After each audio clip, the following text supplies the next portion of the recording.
Assalamualaikum warahmatullahi wabarakatuh. Sebelumnya saya ucapkan terima kasih pada panitia atas undangannya dan juga kepada teman-teman sejawat di seluruh pelosok. Mudah-mudahan kita semua diberikan nikmat sehat walafiat dan keluarga kita juga sampai dengan masa pandemik ini berakhir tentunya. Oke. Kita mengharapkan situasi yang lebih rileks dan untuk teman-teman sekalian, karena kita akan bicara mengenai heart failure program, yang tentunya mudah-mudahan ini bisa menimbulkan ide-ide baru untuk teman-teman kembangkan di kemudian hari, dan kita berbagi, kita share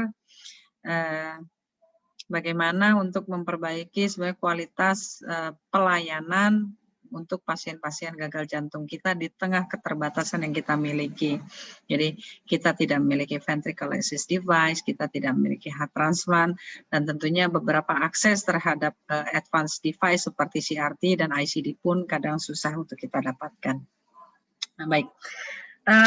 Heart failure program yang kita gaung-gaungkan selama ini sebenarnya memiliki basic dari satu pilot study yang kita lakukan di 2017 sampai dengan 2018, bahwa pasien-pasien gagal jantung ini di luar rumah sakit rujukan nasional kita itu yang mengalami kematian pada waktu perawatan dia masuk pertama kali itu ada sekitar 17,2%. Dan harus kita ingat juga bahwa kalaupun dia survive dari perawatannya, maka dalam waktu 1 tahun setelah itu ada 11% yang meninggal dan 17% yang mengalami rehospitalisasi yang berulang-ulang. Nah, oleh karena itu pada waktu 2019 kita mencoba untuk membuat satu hari yang kita dedikasikan untuk mereka, yaitu Hari Peduli Gagal Jantung Indonesia. Tapi memang hanya terbatas pada beberapa center yang sudah memiliki heart failure clinic pada waktu itu.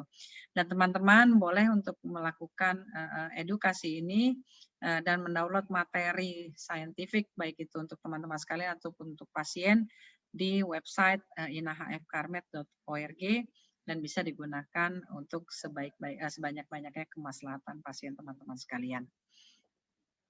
Nah, konsep pertama ketika kita bicara mengenai heart failure program adalah samakan dulu persepsi bahwa ini adalah suatu bentuk struktur baik itu secara organisasi maupun konseptual tata laksana pasien. Jadi kita memulai individualized treatment untuk pasien dari mulai first contact sampai dengan future terapinya dia. Jadi berdasarkan data klinis apa yang kita miliki untuk pasien ini gitu. Nah, kita berharap juga bahwa dengan konsep ini dijadikan satu reference point ketika pasien itu masuk lagi dengan kondisi klinis yang sama seperti sebelumnya. Jadi kita tidak mulai lagi dari nol, tapi kita sudah tahu bahwa apa yang terjadi dengan pasien ini sebelumnya, GDMT apa yang bermasalah buat dia, atau diuretik apa waktu itu yang cocok buat dia dengan teknik yang seperti apa. Jadi kita sudah punya reference point-nya sampai sejauh itu. Kemudian tentunya kita berharap dengan adanya reference point ini bisa memperbaiki efisiensi perawatan, dalam hal ini length of stay dari pasien, dan juga kita membentuk mau tidak mau satu heart failure networking. Jadi bukan hanya yang dimiliki oleh rumah sakit tempat pasien dirawat, tapi dia harus juga memiliki seperti tangan-tangan di luar rumah sakit tersebut yang bisa memonitoring pasien ini supaya tidak mengalami rehospitalisasi lagi yang berulang-ulang. Nah, ujung-ujungnya adalah ketika bicara mengenai heart failure service, kita memiliki local data atau local experience tentang treatment untuk pasien kita berdasarkan baseline karakteristik yang mereka miliki. Itu. Dan ujung-ujungnya lagi kita bisa mengembangkan research, ya mudah-mudahan ini bisa kita kerjakan untuk jangka waktu yang lebih panjang. Nah, yang konsep kedua adalah kita sama-sama hilangkan yang disebut sebagai fast track system pada pasien-pasien, sebenarnya bukan hanya pasien gagal jantung saja. Jadi kalau kita perhatikan pasien itu, kalau dia dengan keluhan apapun, dia akan datang.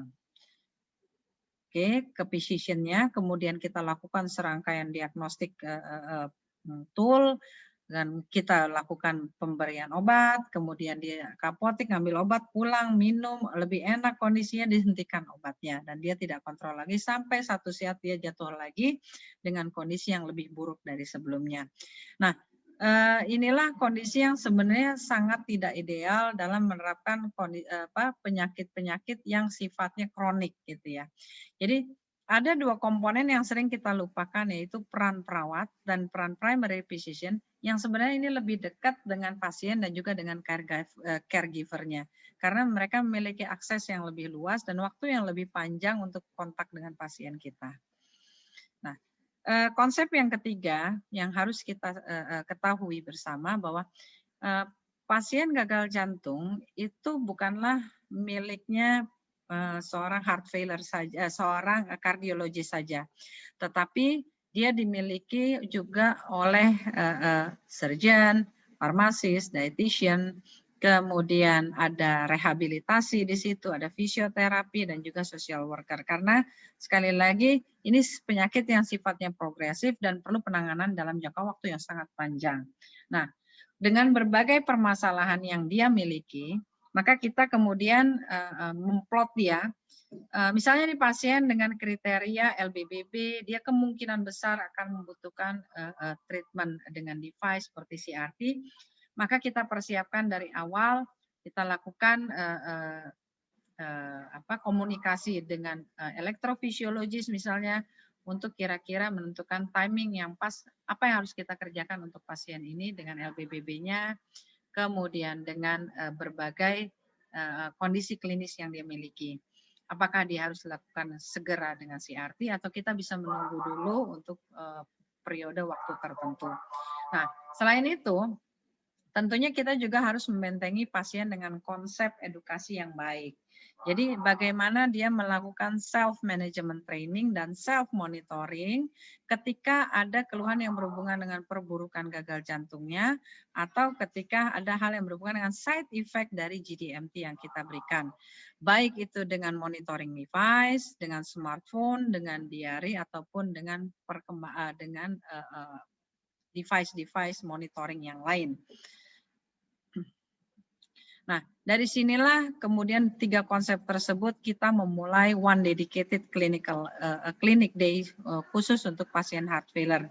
Kita melakukan assessment untuk individu-individu yang awalnya mungkin kita bisa prioritaskan dulu yang high risk.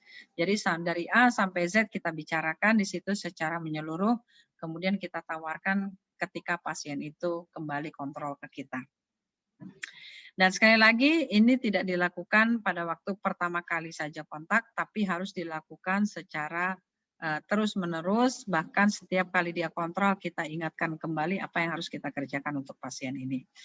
Nah, aktualisasinya adalah seperti ini. Jadi kalau teman-teman sadari golden time untuk pasien itu kita lakukan edukasi, kemudian kita lakukan monitoring bukan hanya dalam hal kondisi klinis saja, tetapi juga laboratorium, echo, dan bahkan pemeriksaan yang lain untuk melihat bahkan side effect dari pengobatan yang kita berikan itu adalah pada waktu dia dirawat. Kita lebih banyak kontak dengan dia, dengan keluarga, dan tentunya kita juga lebih banyak melihat respon pengobatan pada waktu pasien itu dirawat. Nah, masing-masing dari tahapan waktu perawatan ini itu memiliki target yang berbeda-beda.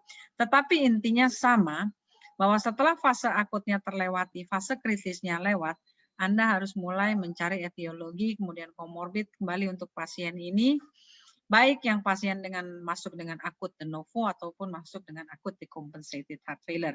Kemudian lakukan optimalisasi dari GDMT dan kira-kira nanti pasien ini kita harus bisa menilai apakah kemungkinan ada limitasi dalam hal kita melakukan optimalisasi terapi atau bahkan limitasi dalam hal yang sifatnya non medis. Misalnya dia tidak bisa kontrol, tidak bisa mengontrol intake cairannya karena dia tinggal sendiri dan lain-lain, itu bisa kita telusuri dan kita catat sebagai poin penting dalam memulai program heart failure untuk pasien tersebut. Nah, pada waktu admisi, kita harus kembali melihat kira-kira ini pasien masuk ke dalam kategori yang mana. apakah dia high risk, low risk, ataukah pasien yang dengan intermediate risk. Kalau dia low risk, maka biasanya straightforward, tidak bakal ada banyak masalah dengan optimalisasi GDMT dan komplikasi lainnya. Tetapi yang masalah kalau dia high risk, maka kalau high risk kita tata laksana sesuai dengan kondisi klinis apa yang dihadapi sesuai dengan high risk stratification-nya tersebut. Nah, untuk pasien-pasien yang masuk dengan acute decompensated, jadi dia sebenarnya sudah rehospitalisasi lagi, kita review terapi. Dinilai lagi, kenapa ini pasien kok sampai masuk lagi? Nah, kalau kira-kira kita sudah mereview dan sebenarnya tidak ada masalah dengan GDMT yang kita gunakan, mungkin pasien ini sebenarnya merupakan kandidat untuk dilakukan advance treatment. Advance treatment di sini maksudnya adalah bukan hanya dalam hal pemberian advance device seperti ICD, CRT, LVAD ataupun heart transplant, tetapi mungkin dia memerlukan opini lain dari orang-orang yang biasa menangani kondisi-kondisi advance heart failure. Bisa dengan yang sekarang mulai kita coba, tapi memang keterbatasannya belum ada, adalah untuk kasus-kasus yang sudah menuju end stage. Kita membaca di beberapa literatur ada yang memberikan obat-obat inotropik secara intermittent pada pasien-pasien rawat jalan, sehingga bisa mencegah dia jatuh ke kondisi end stage heart failure yang sudah tidak bisa dilakukan apa-apa lagi kecuali dengan heart transplant ataupun dengan LVAD gitu ya. Tapi memang obatnya belum masuk ke Indonesia, itu levosimendan, kita masih banyak mempelajari konsepnya dulu. Nah, kemudian yang kedua adalah setelah kita melakukan perbaikan terhadap kongestinya, kemudian kita berhasil menurunkan natriuretic peptide-nya, tentunya kita juga harus mengingat bahwa GDMT di sini tetap harus dikerjakan oleh pasien gitu ya. Nah, permasalahannya adalah kalau pasien itu tidak kita berikan GDMT, padahal dia itu tidak ada kontraindikasi untuk GDMT dan tidak ada hambatan untuk diberikan GDMT. Ingat bahwa itu adalah satu faktor prognostik yang buruk untuk pasien. Tetapi sebaliknya, kalau ini pasien kita berikan GDMT, tapi dia tidak mengalami perbaikan, maka itu adalah faktor prognostik bukan hanya buat pasien saja yang buruk, tetapi buat dokternya juga termasuk buruk. Karena kita tidak tahu berikutnya apa yang kita kerjakan untuk pasien ini. Oke. Nah, yang perlu teman-teman sadari artinya bahwa ketika kita bicara GDMT, start as early as possible. Jangan sampai menunggu pasien itu jatuh ke dalam symptomatic heart failure, tapi dia sudah menuju ke arah end stage heart failure. Kita sudah nggak bisa melakukan banyak hal pada kondisi yang seperti ini. Dan yang terakhir adalah setiap kali melakukan assessment pasien, lakukan kembali assessment terhadap komorbidnya. Jadi jangan hanya puas bahwa 1 tahun yang lalu kita sudah mencari komorbid tidak ada masalah, tapi lakukan itu secara berkala setiap 6 bulan sekali. Sehingga kita bisa memberikan treatment yang lebih komprehensif lagi untuk mereka. Ya. Jadi kalau sudah dari first follow up visit pada waktu pasien dirawat, Anda sudah memiliki data-data kira-kira GDMT apa yang akan kita berikan kepada pasien, first line, second line, ataukah kita first line terus ditambah dengan advanced treatment. Itu tergantung dari kondisi pasien per pasien. Kemudian yang kedua, kita kembalikan lagi kepada pasiennya. Dia mengerti nggak konsep apa yang kita berikan untuk dia, kemudian tujuan apa yang akan kita lakukan, dan apa saja yang harus kita kerjakan untuk dia. Nah, yang ketiga adalah tentunya dalam hal ada beberapa konsep sudah bagus, tapi tentunya ada beberapa hal yang terkait dengan limitasi untuk pelaksanaannya. Nah, salah satunya yang kalau kita telaah itu banyak terjadi di kita, masalah insurance yang kita miliki, karena pasien itu merasa tidak nyaman untuk dia mendatangi beberapa fasilitas kesehatan untuk dapat mencapai vaskes yang sebelumnya tempat merawat dia gitu ya. Dan yang terakhir adalah tentunya kita udah harus tahu apa goals of care kita berdasarkan physician preference dan juga tentunya patient's preference juga. Nah, dari berbagai faktor ini ada beberapa model yang bisa kita terapkan. antara lain dengan melihat scoring stratifikasi risiko.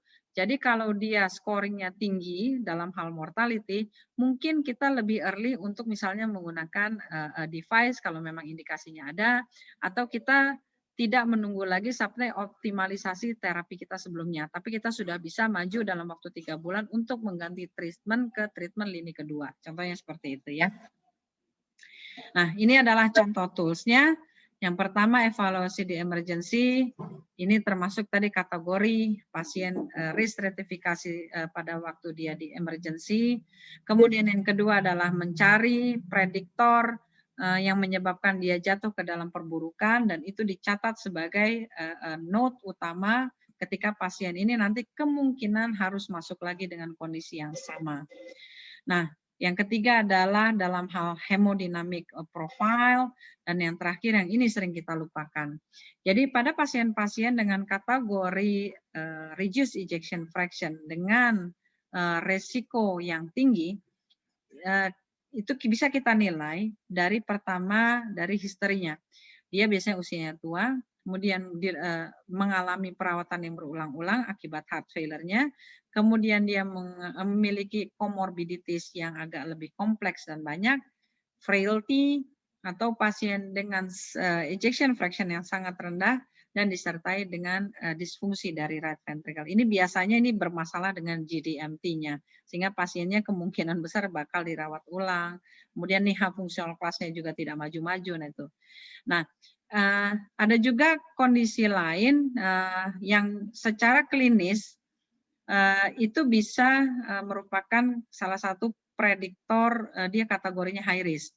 Misalnya fungsional kelas, kemudian kondisi fungsi ginjal yang buruk, kemudian dia nggak turun-turun natriuretic peptide-nya, atau dia dengan tensi pas-pasan, hiponatremia, yang semua sebenarnya merupakan petanda dari advanced heart failure. Nah, pada kondisi seperti ini, kalau menurut saya ada baiknya kita melakukan reference untuk mencari second opinion. Kira-kira treatment apa yang baik dan cocok untuk pasien kita berdasarkan experience dari masing-masing orang yang memang biasa untuk menangani heart failure. Dan ini bisa teman-teman dapatkan dengan komunikasi, dengan membangun komunitas-komunitas sistem rujukan yang baik antara satu physician dengan physician yang lainnya. Oke. Nah, step berikutnya skenario yang harus kita miliki. Jadi kalau kita mau menjalankan heart failure program, kita tahu konsepnya, kita tahu apa yang harus kita kerjakan, tetapi satu saat kita tentunya akan berhadapan dengan masalah. Nah, kalau pasiennya straightforward dengan obat yang kita berikan, itu bagus. Tapi kalau pasiennya awalnya membaik, terus kemudian dia ternyata stagnan, tidak membaik, atau bahkan dengan starting obat yang pertama kita berikan dia tidak mengalami improvement sama sekali, ini artinya kita harus melakukan eskalasi, baik itu eskalasi terapi ataupun eskalasi hal-hal yang lain untuk mencari kenapa pasien saya kok nggak memiliki respon yang bagus seperti yang dikatakan oleh evidence base-nya.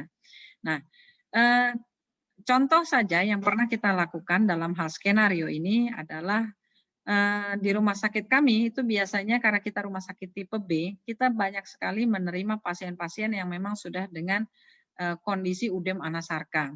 Jadi EF-nya tinggal 19% atau dia dengan diabetes yang tidak tertangani dengan baik. Sebelumnya di rumah sakit lain dia sudah dengan kondisi kongesti, dia berhasil dipulangkan, baik itu meninggalkan persistent congestion atau tidak, mau tidak mau ketika dia sampai ke rumah sakit kami, ini kondisinya sudah cukup advance. Jadi kami membandingkan pada waktu itu treatment kombinasi dengan loop diuretik yang infus. Jadi supaya length of stay-nya lebih pendek, urin output-nya juga lebih panjang, lebih banyak tanpa menyebabkan kerusakan ginjal yang lebih jauh lagi. Jadi karena kita hanya mempunyai agen diuretik itu loop diuretik, kemudian loop diuretik ditambahkan dengan dopamin, bisa kombinasi juga dengan thiazide ataupun dengan paptan. Nah, sedangkan hipertonik salin dan acetazolamid saya rasa ini tidak umum digunakan oleh teman-teman sekalian. Jadi kita secara umum pakai yang 3 ini.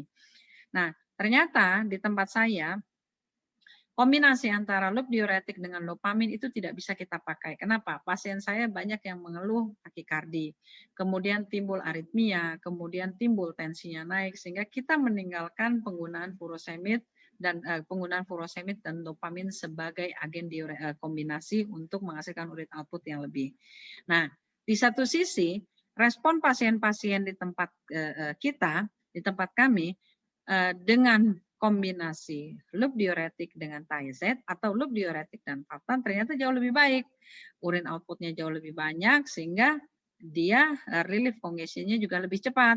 Nah, pada pasien-pasien yang kemudian ini kita jadikan masukan ke dalam PPK yang ada di rumah sakit. Kalau pasien itu membutuhkan kombinasi diuretik, maka pilihlah agen diuretik ini dan agen diuretik ini sebagai add-on treatment terhadap loop diuretiknya dia. Itu contoh skenario saja. Jadi apa yang dimiliki oleh guideline kadang-kadang itu penerapannya akan beda di tiap-tiap center. Nah, pada waktu discharge day, setelah kita capek dengan segala edukasi kita untuk pasien, tentunya jangan lupakan.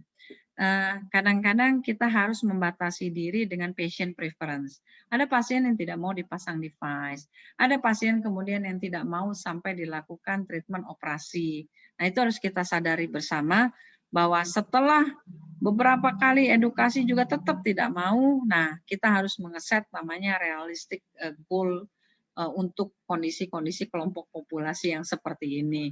Dan kadang-kadang kita juga harus memberitahukan hal-hal yang pahit bahwa Ibu nanti satu saat kita tidak bisa ngapa-ngapain lagi dan dia sebenarnya siap menerima konsep yang seperti itu. Nah, tapi konsep yang harus dimiliki oleh physician adalah kalau kita memulangkan pasien, dia dengan kondisi renal disease yang berat, itu biasanya nanti dia akan masuk lagi dengan kongesti. Kemudian yang kedua, kalau kongestinya ada, kita tangani dengan diuretik, biasanya sudah resisten dengan diuretik yang kita berikan sebelumnya. Nah, oleh karena itu mungkin yang seperti ini kita mulai mengembangkan yang disebut konsep ultrafiltrasi ataupun sampai dengan hemodialisis untuk pasien-pasien yang sebenarnya memang sudah dengan kondisi ginjal yang buruk ya. Nah, kemudian yang kedua adalah masalah toleransi dengan obat. Kalau sebelumnya pasien itu menerima ACE inhibitor ataupun ARB, tetapi dia tidak mampu mentolerir pada kondisi dia yang sekarang akibat misalnya perburukan fungsi ginjal ataupun hipotensi, maka kita harus sadari pasien ini jangan-jangan memerlukan inotropik baik itu intermittent ataupun inotropik yang continuous selama hidupnya. Dan 1 year mortality pada kasus yang seperti ini memang lebih tinggi dibandingkan pasien yang bisa mentolerirnya. Dan yang berikutnya, kalau pasien itu kita pulangkan tanpa beta blocker, outcome-nya lebih buruk dibandingkan dengan kalau kita berikan beta blocker meskipun dosisnya hanya kecil. Dan yang terakhir adalah kalau kita pulangkan pasien dalam kondisi masih tersisa fluid retention-nya, nah ini tentunya outcome-nya juga lebih buruk karena pasien itu pasti akan masuk lagi dengan kondisi renal dysfunction atau renal congestion ataupun dengan udem anasarka yang lebih sulit lagi ditangani berikutnya. Nah, mengenai masalah intensifikasi dari GDMT dan stabilisasi dari pengobatan pasien, tentunya kita harus sekali lagi kembalikan kepada toleransi masing-masing pasien. Ada waktunya, di sini bisa intensifikasi itu 2-4 bulan dan stabilisasi kira-kira bisa makan waktu sampai dengan 6 bulan. Kalau kita menemukan masalah di sini, maka Anda harus kira-kira bisalah pasien ini kita mendapatkan second opinion dari memang kita tidak punya advanced heart failure spesialis kecuali kalau kita train ke luar negeri, tetapi minimal ada beberapa orang yang memang sudah terbiasa untuk menangani kasus-kasus dengan advanced heart failure. Monggo silakan diminta untuk opininya. Nah, kemudian saat pulang kita bekali dia dengan checklist seperti ini. Jadi di sini dituliskan masalah apa ketika dia dirawat, baik itu medis ataupun non-medis, dan kemudian edukasi apa yang kita berikan. Tujuannya sebenarnya ini untuk menjaga kesinambungan antara pada waktu pasien dirawat inap, nah, kemudian dia beralih ke pasien yang rawat jalan. Kalaupun ada yang belum dikerjakan pada waktu dia dirawat inap, maka diteruskan edukasinya pada waktu pasien itu dirawat jalan. Ini diarinya dan ini adalah leaflet yang kita berikan untuk keluarga pasien untuk menambah wasananya lagi mengenai kondisi gagal jantung. Dan pasien juga kita bekali dengan yang disebut sebagai heart failure zone. Kapan dia harus ke rumah sakit untuk waktu kontrol yang lebih singkat atau kapan dia harus masuk ke IGD dengan keluhan yang seperti apa. Nah, yang terakhir adalah kita berkaitan dengan sistem insurance yang kita miliki bahwa beberapa rumah sakit itu diwajibkan untuk melakukan rujuk balik. Nah, ini mungkin bisa dijadikan salah satu acuan untuk teman-teman sekalian membuka program heart failure dan kita melakukan program rujuk balik kategori pasien apa yang bisa kita kembalikan. Dan kategori pasien apa yang tidak boleh kita lakukan rujuk balik, yaitu yang sistemnya intermediate risk ataupun yang high risk patient. Ini tidak boleh sama sekali kita lakukan sistem rujuk balik. Okay. Pada waktu dia discharge dan kemudian dia visit ke poliklinik pertama kali, memang ada beberapa tools yang bisa kita gunakan, tapi memang kalau di tempat kami kita menggunakan simple saja, pakai tools yang tadi, kemudian kita lihat ada beberapa contoh dari tools-tools di luar negeri yang bisa kita gunakan, mungkin bisa digunakan juga oleh teman-teman. Nah, ini adalah salah satu bentuk selama pasien itu terus menjalani program dalam tata laksana gagal jantungnya. Yang pasti mereka diberikan kemudahan akses dan kemudahan komunikasi dalam hal ini dengan melalui telemonitoring. Jadi kalau mereka mengalami keluhan apapun yang berhubungan dengan pengobatan dan gagal jantungnya, maka mereka bisa mendapatkan dulu akses yang lebih mudah dari nurse heart failure yang kemudian nanti diteruskan kepada tim. Dan yang terakhir adalah mengenai palliative care. Ini tidak bisa dilupakan dan tidak bisa kita hindari memang untuk kasus-kasus yang memang sudah advance, di mana pasien itu tidak lagi memiliki respon yang baik dengan pengobatan yang kita berikan, dan kita tidak mempunyai lagi pilihan terapi tambahan untuk pasien, diskusikan kembali untuk melakukan yang disebut sebagai palliative care ini. Nah, ujung-ujungnya setelah kita melakukan segala program tersebut, saya berharap sebenarnya kita harus punya yang disebut sebagai network registry dari heart failure. Nah, ini tujuannya adalah sebagai pertama sumber keilmuan kita. Jadi kita tahu apa kelebihan dan kekurangan tata laksana gagal jantung di Indonesia. Dan kalaupun memang ada hal-hal tertentu yang bisa kita angkat dari tata laksana gagal jantung di Indonesia, bedanya dengan di luar negeri, itu mungkin kita bisa jadikan research lebih lanjut.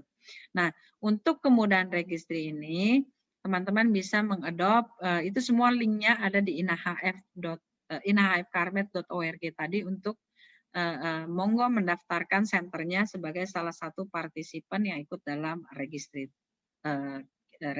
gagal jantung kita. Nah, terakhir, bahwa tata laksana gagal jantung tentunya itu harus dilakukan secara holistik dan tidak boleh ada practice gap. Jadi contohnya, kalau saya memberikan terapi beta blocker untuk pasien HFpEF saya, maka teman-teman pun harus sepakat harus memberikan terapi beta blocker. Cuman memang permasalahannya adalah timing dan juga respon yang dimiliki oleh pasien setelah kita memberikan beta blocker. Dan hal itu harus kita counter pada waktu kita sama-sama memberikan terapi beta blocker pada dua kondisi pasien yang berbeda. Nah, inilah prinsipnya GDMT itu tetap kita usahakan tetap masuk. Karena biar bagaimanapun GDMT is better than no GDMT. Jadi beta blocker is better than no beta blocker, MRA is better from no, kecuali kalau dia timbul masalah hiperkalemia yang berat sampai dengan menimbulkan aritmia yang letal. Demikian teman-teman sekalian dari saya. Assalamualaikum warahmatullahi wabarakatuh.